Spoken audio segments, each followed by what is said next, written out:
let's talk about these trades. We're going to start off with the lesser of the two. Oilers, Penguins, Jarry, Skinner, a couple other pieces traded alongside that. Names that one, I don't even know who it is. And then the other, who's been in the league for a long time, but not really. I mean, he's a -1. What is he? He's is he a defenseman?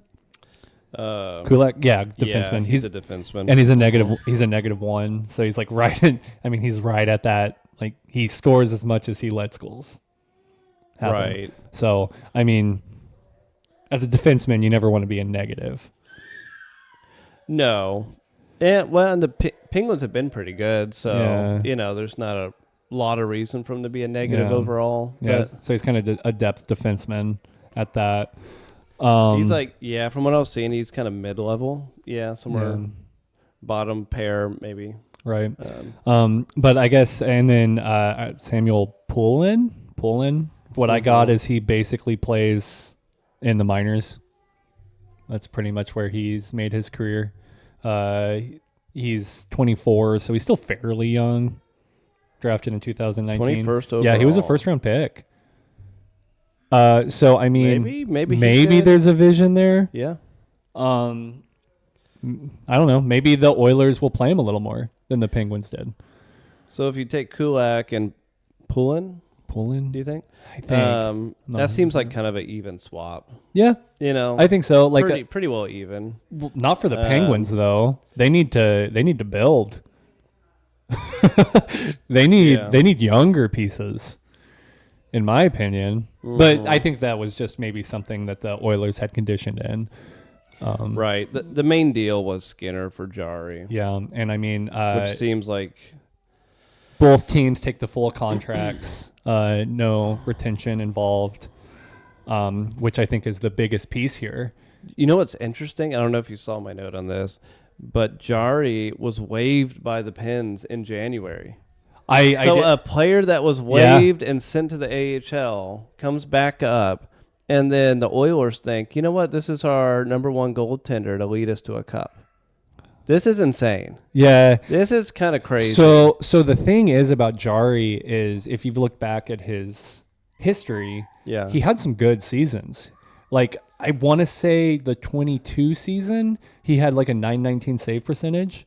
And he had like 34 wins in 52 games, I think. But here's the thing, like, what do the Oilers need? Do they need a good regular season goalie or a playoff goalie? And he's not very proven. Playoff record, 2-6.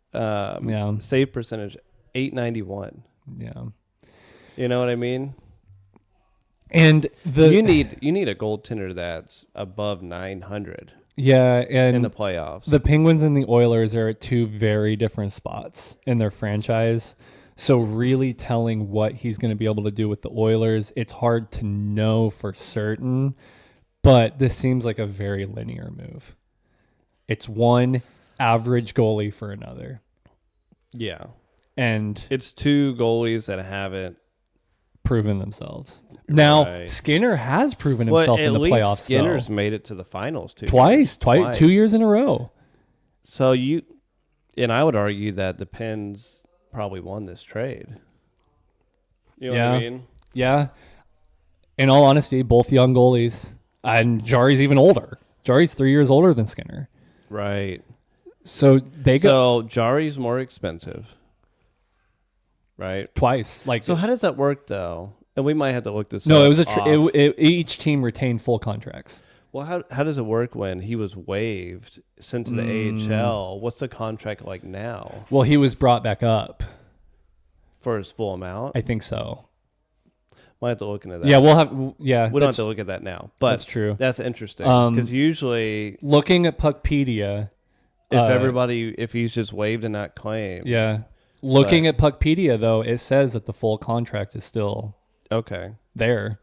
At that, what is it, 5,375 AAV. Yeah. And then Skinner was at 2.6 AAV, but this is the final year of Skinner's. So honestly, you've got a younger, cheaper, more seasoned Skinner for the Pens, And the Oilers got a older, more expensive, less proven goaltender.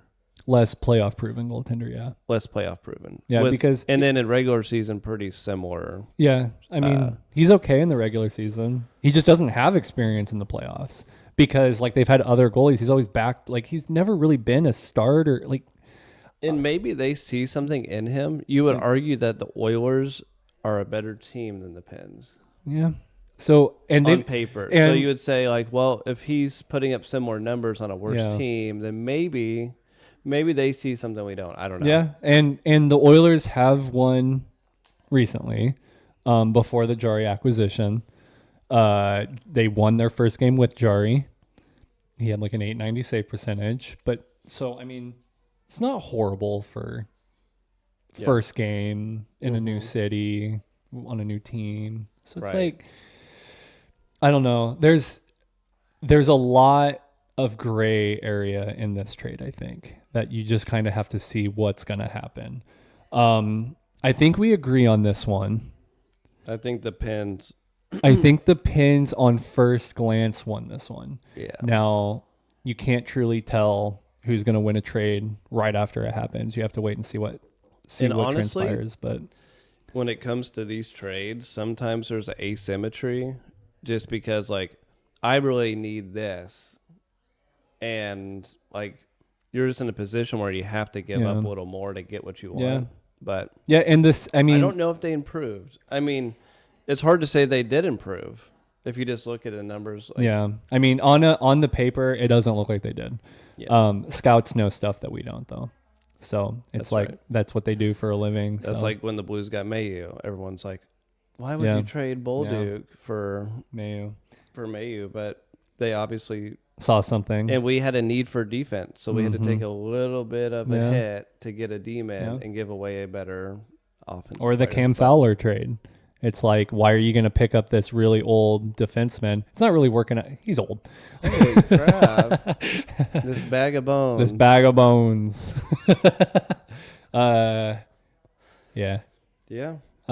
No, and he played great for him at the end of last season. He's not, I mean, nobody's playing great right now. Blues, holy shit. Bag of bones. Blues suck. Golly. Blow it up. No, Cam, I don't know. Interesting. Somehow this took a turn.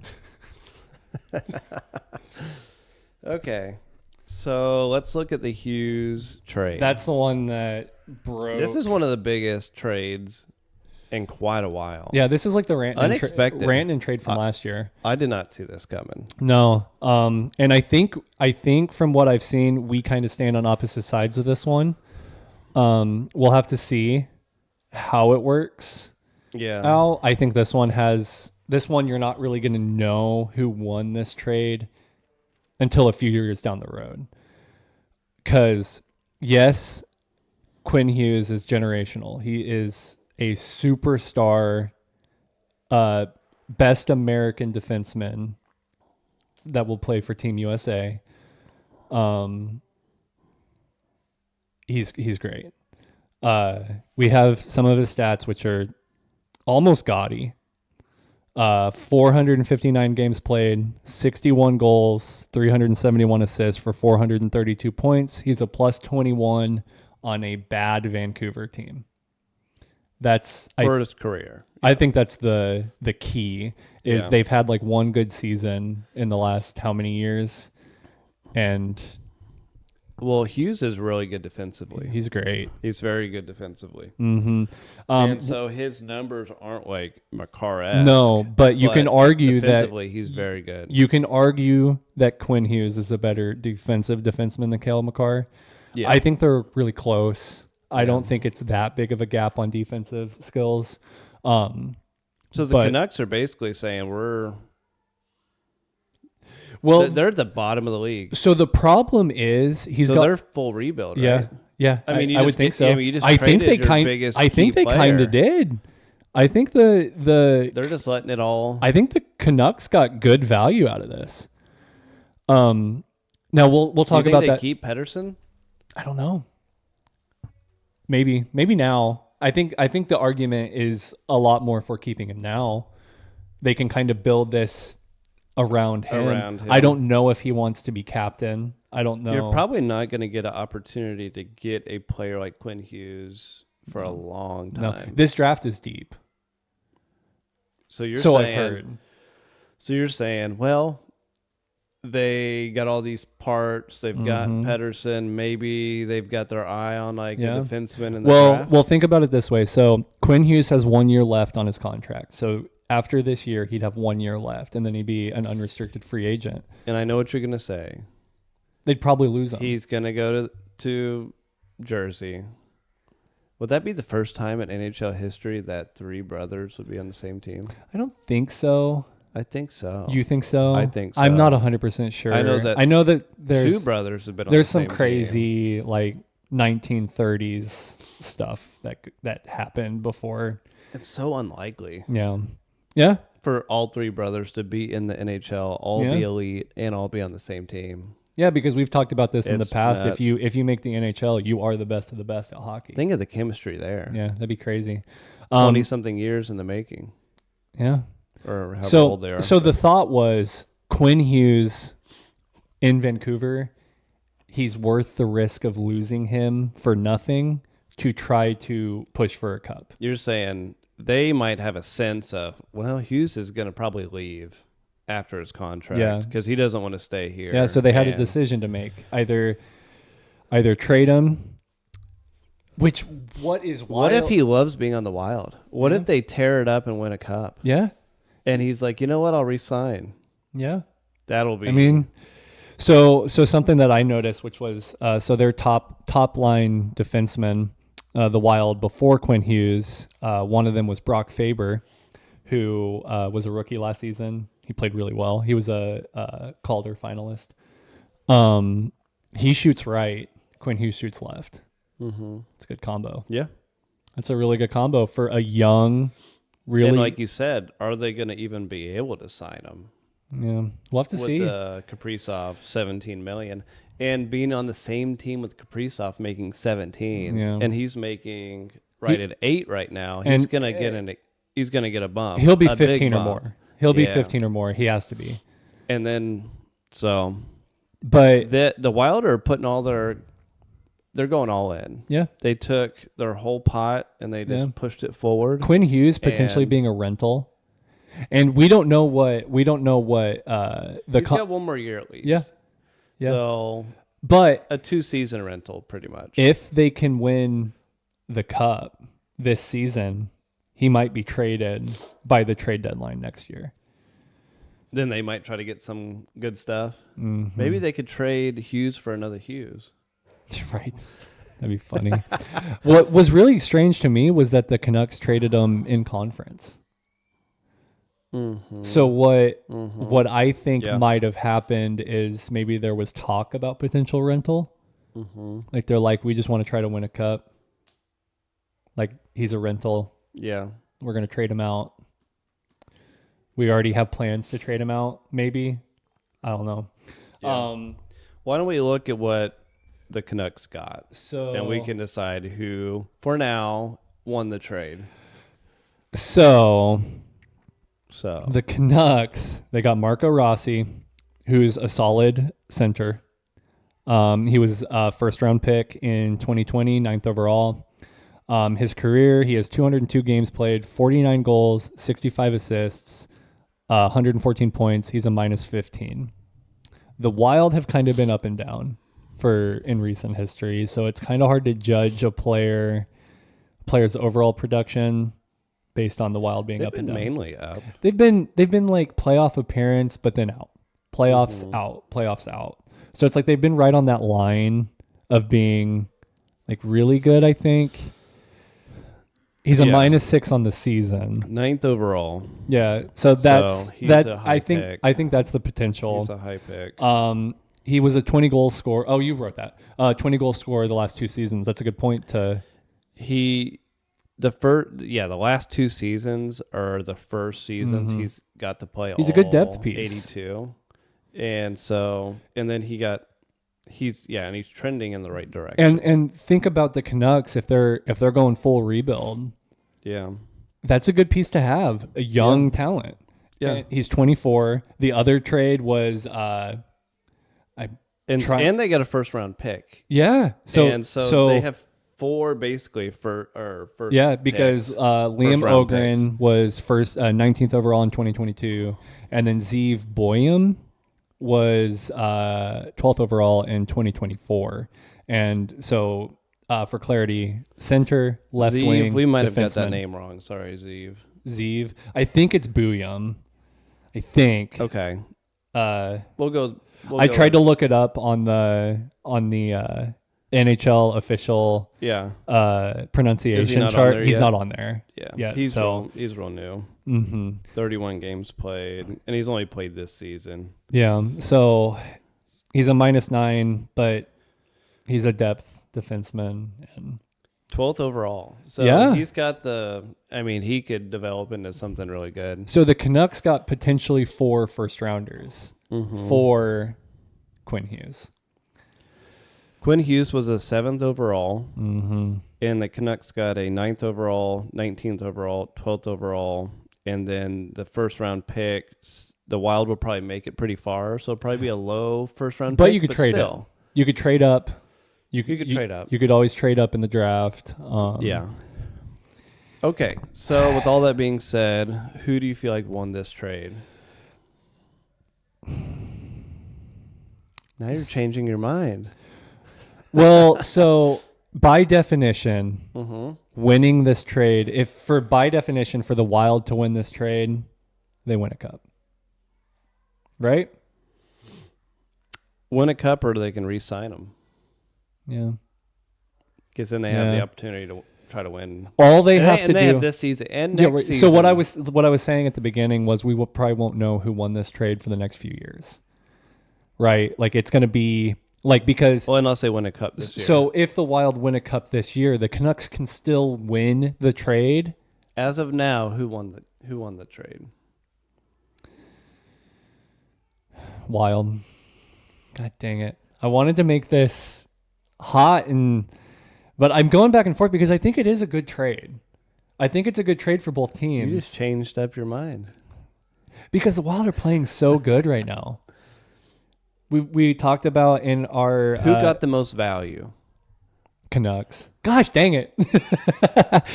Good night. Potential value. Mm-hmm. That's like the gray lining. The Canucks got a lot of value out of it. I am indecisive. Short term, the Wild won. I'm like my wife picking out a restaurant. We'd be waiting all day. We'd be waiting all day. I keep going back and forth. So you're going with who? Love you, Lish. You got to pick. I'm gonna look like a fool if I don't pick the Wild, but I'm gonna pick the Canucks because I think this is them signaling rebuild. I think that's smart, a smart move for them. What they've done the last few seasons isn't what they wanted, and instead of dialing in on another failed season, they're doing the smart thing and going full rebuild. The scary thing is if none of these first rounders really pan out. It's true.